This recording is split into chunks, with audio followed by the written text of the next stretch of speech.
See, these days, this artificial intelligence is entering every field, including the behavioral modeling and transportation safety.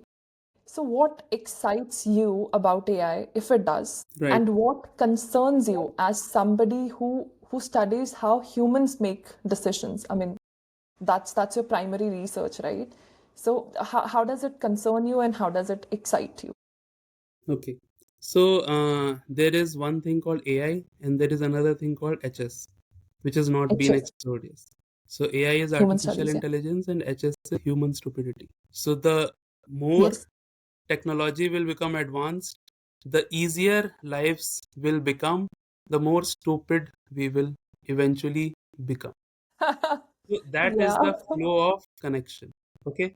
For example, there was time when we used to go to the market to buy vegetables. Now we can get it delivered or at our home. So it is hampering our physical well-being. We are not able to get that much of physical exercise every day, which was there before. So one thing is that it is saving time. Another thing is that it is impacting us directly or indirectly.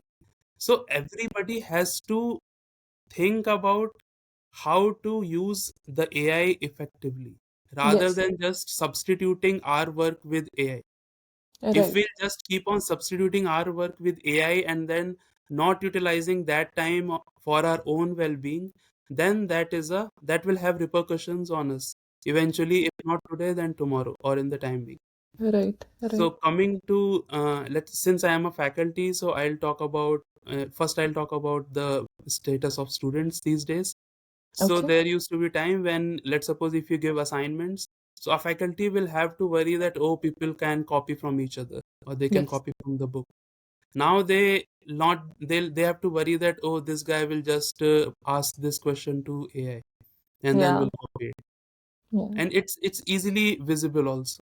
When Yes. you Yes. read the answers and then when you will ask the student to say a statement, you'll see the stark difference. Yes. That the Yes. student is not able to make a simple sentence, and here he is Hmm. writing perfect English in paragraphs. Yes. So there Yes. you can easily see the stark difference.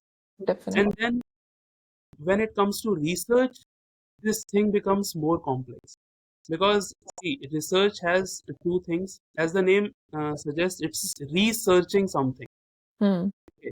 So we are not discovering something or we are not creating something. We are trying to researching something. Research. Yeah. What 10 people have done. So initially, what people used to do, we had to go through each paper. We have to summarize them. We have to see the commonality, see the contrast. Nowadays, what people will do, they'll just ask the chat GPT, tell me the similarities and contrast in the past research on this topic. Yeah. And then they'll just copy and paste.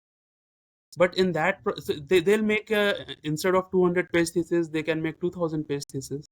Yeah. So that's why in the last 5 years, you will see that a lot of paper churning has been happening, and the number of 2% scientists and all those people has been consistently increasing.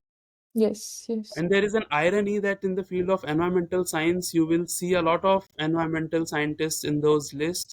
You will see them have publishing hundreds of papers every year, and the status of environment is degrading every year. Yes. Yes. That's an Right. irony. Yeah. So actually, summarizing it, it has in research, it is just like the heap has been kind of keep on accumulating, and now it's a mountain of papers, and the paper of use is just like a needle in that. So you have Exactly. so when somebody in future will have to do in research, he has to suffer through all that mountainous that kind of things that have been accumulated there, and finding the right thing is very difficult. Right. I can't agree more. That's a very valid point.